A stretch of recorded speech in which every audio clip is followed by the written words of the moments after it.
Everybody ready? And we are live in 3, 2, 1.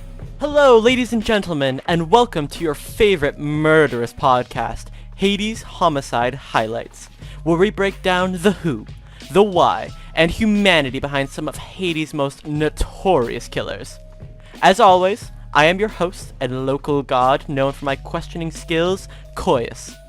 Today, we are coming at you live from a very special place here in Mount Olympus, and we are fortunate to have not one, not two, not three, but 4 special guests with us. These ladies of death are communicating with us from the gates of Hades himself to give us a very special show. So please, excuse any technical errors.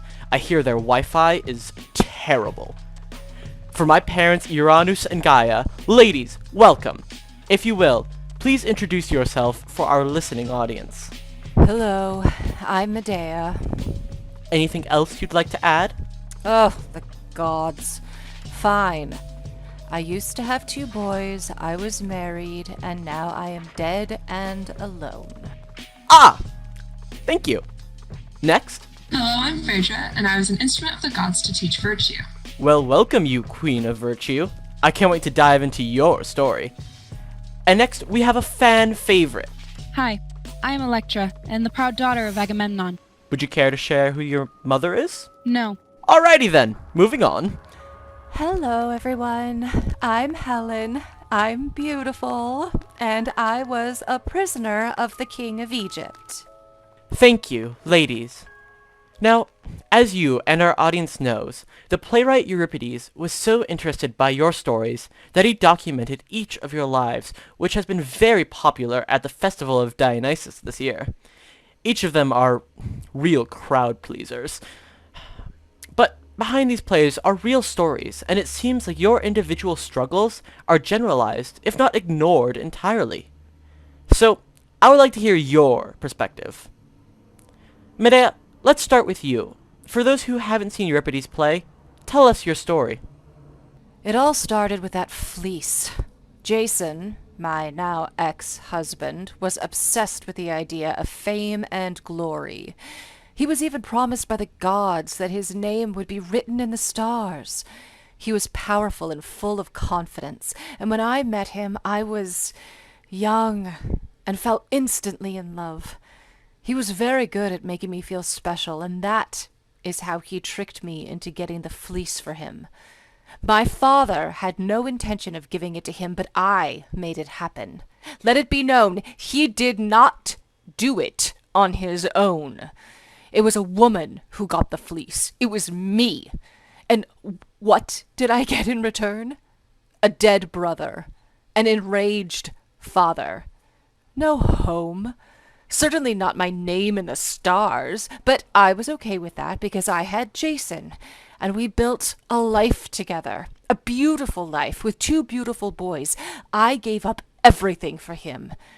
And how did he repay me? With betrayal. A cheating, egotistical man. He was never satisfied with what he had. He left me for some pretty little toy, and I hated him for it. I hated her, and I grew to hate the children Jason and I had together. But I didn't wallow in this pain. I learned from it. My suffering has taught me the advantages of not being cut off from one's homeland. I hate my children. There is no joy in me, and I planned some new mischief. I first had to destroy his new marriage. So, with the help of the women of the town, I created a poison and disguised it in a pretty little dress for the pretty new wife. Oh, my children, innocent as they were, gifted this offering to her, and soon she could not resist wearing the death shroud. I remember the satisfying screams as the people announced the death of not only the princess, but of her father as well. An added benefit, I guess. He tried desperately to save her and just got caught up in the trap.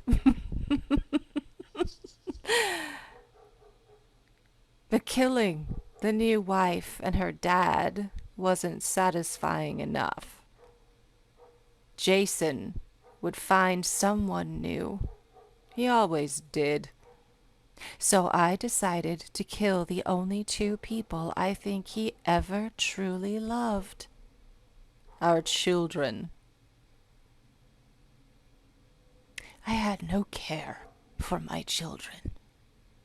Not after Jason left. But he still cared. That ignorant fool still cared for the children he loved. I did what I had to do. I did what was necessary. I still remember their last words. They knew the foul fate in store for them. Poor idiots. I guess, in the end, Jason finally paid the price for his name in the stars. And that damn fleece. That's quite the journey you've been on. It sounds in the end you got your revenge. I like to think I did. So then, in your version, do you believe yourself to be the victim or a catalyst to these events? What do you mean? Well, it sounds like Jason tricked you, that you gave up everything. But in the end, you directed the outcome. So, who are you in this story? The victim or the villain? Well, obviously the victim of these events. I was happy. I was a mother. And more importantly, I was truly and deeply in love with someone who seemingly loved me back. But that was a lie. I was nothing more than a pawn for him to get what he wanted. He never really cared about me. He left me for a princess without a second thought. Everything I did was because of him, because of his actions. I will tell you the same thing I told the women of Corinth. I've lost all joy. I want to die. The man who was everything to me, my own husband, had turned out to be the worst of men. This, I know, is true. Of all things with life and understanding, we women are the most unfortunate. I'd rather stand here 3 times in battle, holding up my shield, than give birth once. My husband ruined my life and subjugated me to bondage within this house. I did what I had to do to make things right. Villain? No. I'm the victim here. It must be difficult to have to relive his betrayal. Medea, thank you for your candor. Now, we have a full show, so Phaedra, you have a very interesting and topsy-turvy story as well. One full of love, sex, incest, and lust. All ingredients needed for an Olympus-sized scandal. By all accounts, you seem to get a lot of hate for your actions. Are you truly to blame? Please, share with the audience your side of the story. Well, to answer your first question, no, I'm not really truly to blame. It all started when my stepson, the mighty Hippolytus, denied an offering to Aphrodite. He hated love and its corruptible nature. This angered Aphrodite, and in return, she chose to punish him through me. She used me like a tool to ensure his demise. Excuse me for just a second. You say your actions are not your own, but those of the gods? Well, that's interesting. Do you believe yourself to be innocent of his murder? His death was a tragedy, but I'm not to blame. When Aphrodite chose to corrupt my heart with lust, she ruined whatever chance I had in an honorable death. Either I was an adulterer and an incestual parent, or a rescued wife who killed herself. Great place to find yourself, right? Honor is everything for my family, so I chose to accuse Hippolytus of raping me to save myself and my children. So, did you cause the chaos of his death? Or do you consider yourself to be the victim of the goddess Aphrodite? I am most definitely the victim. Even the great Aphrodite herself told me her plan. She said, none of her servants knows of her disease, but this passion of hers must not end like this. I will tell Theseus about her love, and all will be revealed. Then that young man who is my enemy will be killed by his own father. Her terrible plan included using me as an instrument to kill the one she really hated, Hippolytus.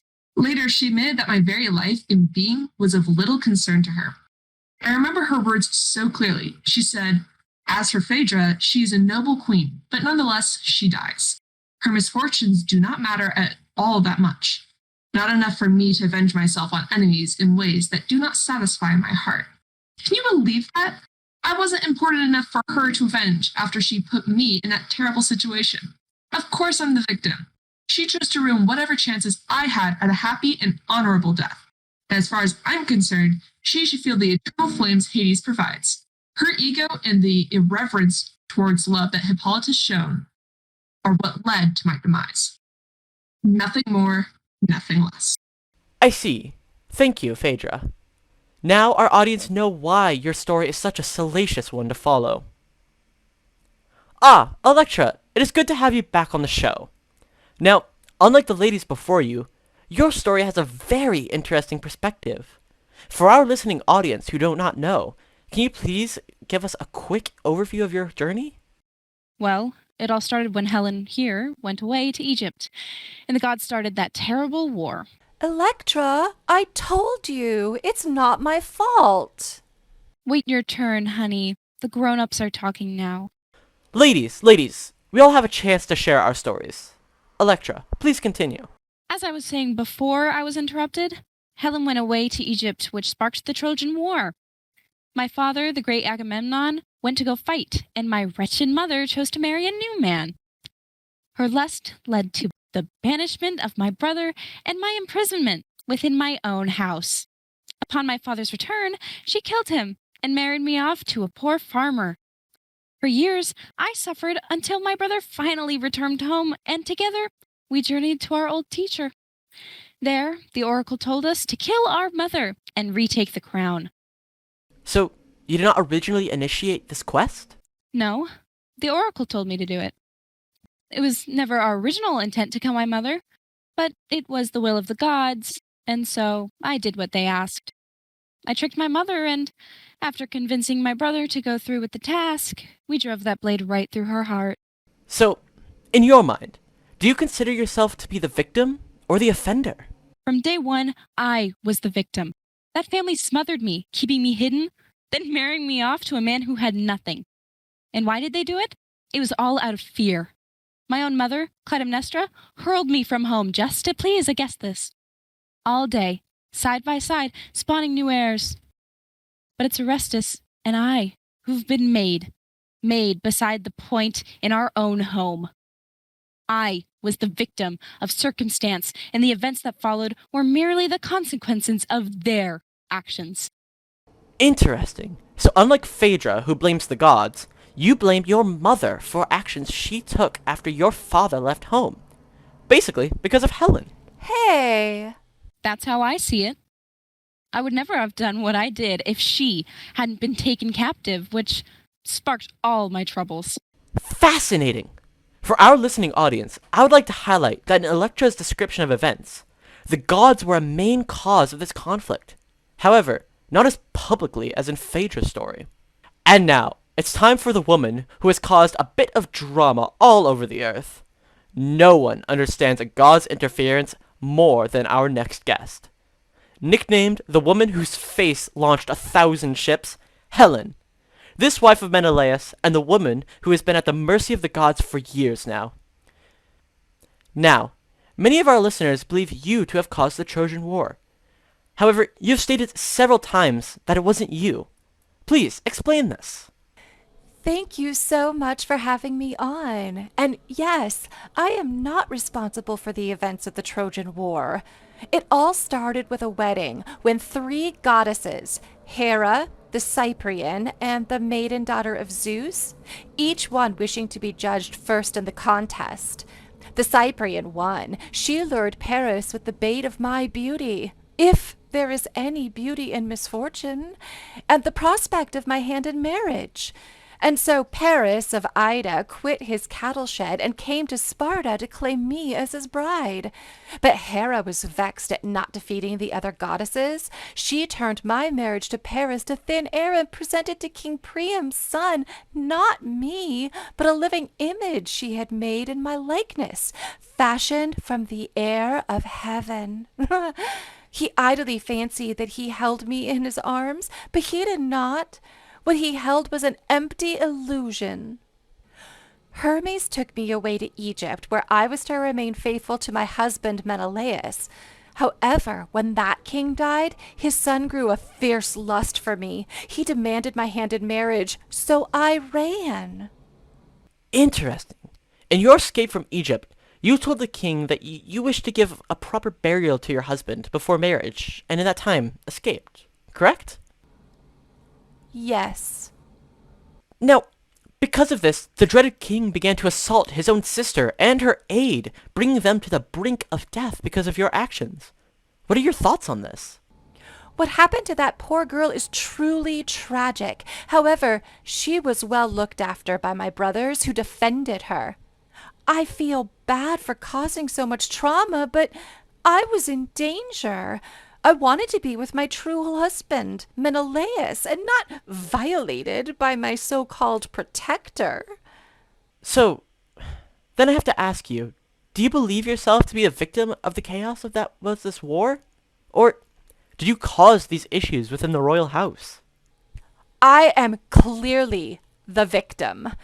I was stolen from my house, used as an offering to appease the gods, and forced to live in exile for years. I was a prisoner of the gods and unable to leave. When I arrived in Egypt, Hermes told me, "Once my husband learns that I did not go to Troy, I will yet live at his side in Sparta's famous land, provided that I do not take a lover." I was forced to live away from my home and instructed to never return until the war is over and the ruse found out. There is no greater tragedy than mine. Thank you, Helen. And thank you to our entire panel for sharing these deeply personal and, at times, horrifying stories. I think I speak for the whole audience when I say that listening to your side of things gives an interesting perspective on the events. So, with this in mind, we are going to shift just a little bit, as I'd love to open this next question up to the group. In your individual journeys, who benefits from these stories? Please share your main objective for your actions and if you achieved them. In other words, did you benefit or just lose more? As I said, all I wanted from my plan was to make Jason suffer, and I did. You should have seen the agony in his eyes. The sadness in his heart was nearly equal to the pain I had endured. Of course, I lost so much. I sacrificed my loving children in the name of revenge, but my actions were justified. When Jason cursed me out, I felt the embrace of the gods and remembered an important truth. What god or spirit listens to you? A man who doesn't keep his promises. A man who deceives and lies to strangers. Unlike him, I kept my promise, and the gods have honored my actions since. I won. Well, it's great that the gods embraced Medea, but for me, after Aphrodite poisoned me with that desire for my son, I didn't want to live. The shame of it all was just too much and took years away from me as my spirit slowly degraded. To make this stop, I chose the only option left: suicide. I hung myself to end the pain the gods had thrust on me. So, in a way, through that tragic ending, I succeeded, but not happily. Well, it's interesting that you say that, Phaedra, as your story shows you as almost helpless, choosing death as your weapon. Not really a benefit now, is it? Of course it's not a benefit. I died. My life taken from me because of the pettiness of the gods. I meant nothing to them. The pain they gave me was too much to bear, and I did whatever I could to escape it. That was my benefit. Silence and death trumps a lifetime of misery. To add to my success, I kept my honor. As you know, suicide is a disgrace. So I plan to keep my honor and end the pain. What a wretched, ill-fated destiny we women are given. Once things go wrong, what resources do we have? What can we say that will undo the knot our words have tied? Well, I untied that knot and saved my children from a dishonorable life. I taught that proud child a valuable lesson and ended the pain within. All benefits from my sacrifice. In a way, I'm a martyr. You're an idiot. Look, if you want to change your circumstances, you don't do it through a noose. You do it with a knife firmly thrust in your mother's heart. I hung myself for the sake of my children. You hung yourself because you are weak.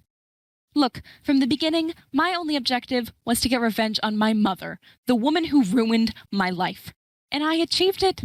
Before Orestes found me, I was lost, serving my farmer husband and reliving my trauma. However, with Orestes' help, we left together on a quest. As the old man told us, it all lies in your hands and the hands of fate. Take hold. Take back your land, your city, your home. Kill your mother and her lover. This man told us that her death would give us bountiful rewards. In the end, I received these benefits as I left my homeland for a new city under the orders of the Discuri. Through the gods' intervention, I was free from the curse. Apollo eventually took the blame for my mother's death, and I was cleared of all charges. I'm not sure Helen can say the same thing. I never wanted to hurt anyone by running away. My only objective was to escape the dominating king of Egypt and live out the rest of my life with my husband. When he came ashore, lost and weary from the war, he almost didn't recognize me. However, when we truly saw each other once again, oh, we were so happy. Ugh, is she always this perky and overflowing with joy? Girl, I got stories. Believe me or not, all I wanted to do was continue that joy, which is why I left Egypt. I lied about the burial process for the greater good. I clearly benefited from these events. When we left, I remember my husband asking this one prayer. Grant him this one blessing, and he would be happy the rest of his days. I can honestly say that he has never lost the smile on his face after these events because he had me returned and our marriage vows unbroken. I think I hate her. All right, I think now is a good time to take a quick break and thank our amazing sponsors. Hermes Hair Gel, for the slickest of looks while you run around the world. Thank you to Poseidon Sea Salts. Are you tired of rough feet at the end of a long day of work? How about that callus buildup after fighting monsters? Well, try Poseidon Sea Salts and feel that pain wash away. With revolutionary godly powers, this product will make you feel like you're back in 1000 BC. Finally, Hades Homocide Highlights wants to thank a longtime sponsor of the show, Zeus Electric. Since the dawn of time, Zeus Electric has been lighting up the night sky. Now, for a limited time, you can get 50% off your next spill if you go to the website ZeusElectric.com/victim or villain. Again, that's ZeusElectric.com/victim or villain.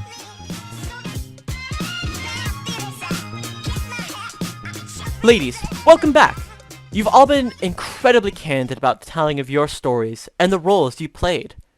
But I think our audiences would be interested in hearing a more personal side of things. You all took a drastic step to get out of your situations. But I'm wondering, what is missing in the telling of your story?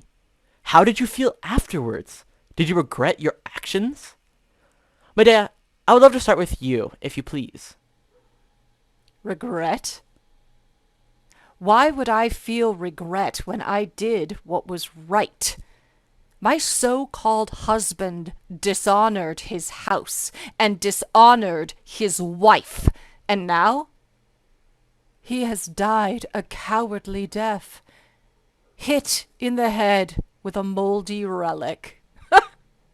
He got what he deserved, and my actions were only the instruments of the fates to carry out their will. After that day, I was happy to be rid of him. So, you didn't feel any sadness or remorse? Well, of course I feel sad. My children are dead. Their mother loved them, but I killed them to injure Jason. He never knew the touch of their tender faces, and in the end, he lost everything. For that, I do not regret my actions. Wow. Thank you for that incredibly honest response. Phaedra, please continue with your story. What was your emotion afterwards? After I killed myself, after I finalized my stepson's fate, all I remember feeling is pride. I made the best out of a bad situation and ensured the safety of my children and my honor. Incredible. So do you share the same feeling on this as Medea? I do. Through my actions, I not only saved myself, but my family. Through that lie, I died a victim of cruel passion. By dying, I become a curse to Hippolytus, so that he may learn from my misfortune not to be so proud. For by sharing this affliction with me, he will discover what true virtue means. For teaching that lesson, I have no regret. Again, thank you for sharing. I think I speak for the whole audience when I say it's amazing to hear your emotions afterward. This is something Euripides certainly leaves out of his stories. Electra, would you like to go next? I would, thank you. If I'm being honest, looking back on my actions now, all I remember is the pain I felt afterwards. I remember thinking, what about me? Poor me. What is this dance I've got? Gods, who will marry me now? What husband would welcome this to his bridal bed? But as the guilt began to wash over me, I remember this feeling a sense of peace. In the end, the gods got their justice. Orestes and I were freed from the punishment, and I was free to join my husband and exact my birthright of authority. So, you're in the same camp with Phaedra and Medea? Yes, I don't regret my actions. Despite feeling so much pain afterwards, killing my mother was the best thing for me. From her death came the chance to live again and prosper. Thank you. Finally, Helen, please finish us off. When it was just my husband and I on that boat, I remember feeling so happy. I was finally free. No longer would I be subjugated to the approaches of that troublesome king. I was free to be with the one I loved without the threat of death. My life had finally been fixed. Just as I asked the rest, it seems you too share their opinion. Well, of course I have no regrets. What I did was the best thing for me. I would do it again. Theoclymenus desired my hand in marriage with a hunter's passion. I stayed in the tomb of Proteus, hoping he'd protect me and keep me chaste. In Greece, my name may have been reviled, but I would not have my body so disgraced. For this reason, I have no regrets. I must admit that I am amazed that this diverse group of women all share the same thoughts. As we approach the end of this podcast, I'd like to ask one final question. Each of you here did agree on 3 things. You all believe yourself to be the victim, you all benefited from your actions, and none of you regret a thing. Because of this, do you believe this to be a valid excuse to have acted so inhumanely? Well, of course I was human. I'm not a killer like these women. I was a trophy and chose to run away to save myself. It was the humane option. Oh, don't start with that, honey. You were just as devious as the rest of us. You left that poor woman to die. You're no saint. None of us are. We were cruel in life, and that's okay. No need to hide. I am proud of what I did. I settled the score. Victim in life. I did what was right and killed whomever necessary to balance the scales. I was a victim of the gods, same as Helen. Of course, I wasn't in control of my actions, and that's a valid excuse. I let Hippolytus die because it wasn't my fault. The gods wanted me to do it as punishment for him. My actions are justified, and I was humane in what I did. I couldn't handle the evil lust and chose to kill myself and sentence him to death. To rid the world of that evil, my hands are clean. I agree with Medea. I know my actions weren't human. I let that hatred wash over me and plunged that sword right through my mother's heart. She deserved what she got for ruining my life, and I fully acknowledge that my actions weren't honorable, but necessary. Wow! This has been a wonderful discussion. I hate to cut off such an amazing topic. I loved everything you all said, and I believe this just goes to show there's no solid definition of humanity or what it means to be humane. Each of these ladies, all believing themselves to be victims, do not regret their actions and have varying beliefs of whether they were humane in their choices. The only common denominator? The gods' intervention in their lives. Thank you for joining us, and thank you all for listening. We will be back next week. Same murderous time, same evil channel. Goodbye. Thank you for listening to this podcast. Included in the cast are Gabe DiMartino, Maddie Schaefer, Tabitha Burnaby, Brett Morris, and Annie DiMartino.